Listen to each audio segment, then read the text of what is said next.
up guys, so this is going to be a really quick one. Now when I first received the Tecware mechanical gaming keyboard, I was a bit skeptical simply because I tend to have doubts about when it comes to cheaper mechanical keyboards because they tend to not perform, they tend to feel like shit, they tend to feel just really crap. But then when I actually look at the case, I look at the box, I read some stuff online about it and I actually tried the keyboard for a week, I must say I was quite impressed. Now, besides all its other features which I'll actually talk in the video after this, I would say the biggest pull factor for this keyboard is actually the price, which is 219 ringgit. So for 219 ringgit, what exactly do you get on the Phantom?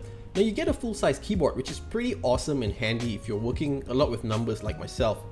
Now as much as it does take extra space compared to a TKL keyboard, it does feel pretty compact, so you don't get much of a trade-off. Now the Phantom features 3 variants of switches, which all originate from Otemu switches. Now the one that I'm using right now is actually the blue switch, which does feel quite similar to the cherry switches.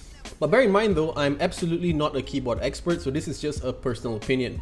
So the switches are able to survive an approximately 50 million keystrokes, and of course if the switches fail, you can actually replace them by simply removing them. But to top that up, the Phantom does include programmable macro keys, so if you're looking at the price tag, it is pretty much quite a steal.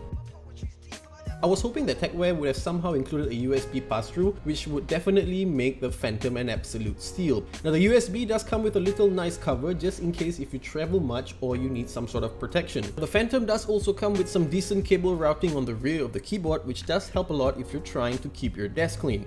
And of course, for someone that is quite particular with build qualities, I'm certain that the amount of money that you spend on the Phantom could be pretty well worth it. Now Tecware laid a nice piece of aluminum on top of the plastic to keep the keyboard nice and rigid. Now as you can see in the video, I tried flexing it multiple times, but nothing happened.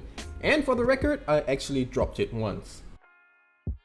Now the edges of the keyboard aren't exactly angled but slightly chiseled, which is a pretty good attempt by Tecware to make the keyboard feel premium-ish. Now ever since the cherry knockoffs era began, many of us have the choice to pick a cheaper version of these mechanical switches that provide arguably similar satisfaction and performance when using them.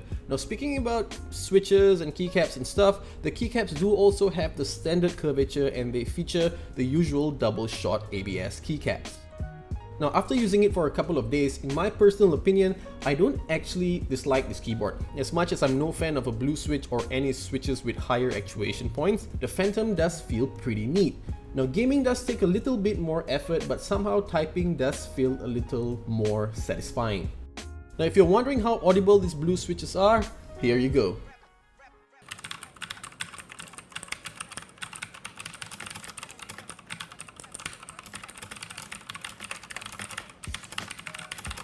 Finally, Tecware actually launched a beta software that does actually look pretty neat, especially if you're not a fan of switching lighting modes via the function key on your keyboard. Now you do get to reassign some keys as well while you're at it. Now while I still prefer a static lighting mode over anything else, even if it's RGB, there are approximately about 18 lighting modes, but I'm just going to show you a few or else this video will take absolutely forever.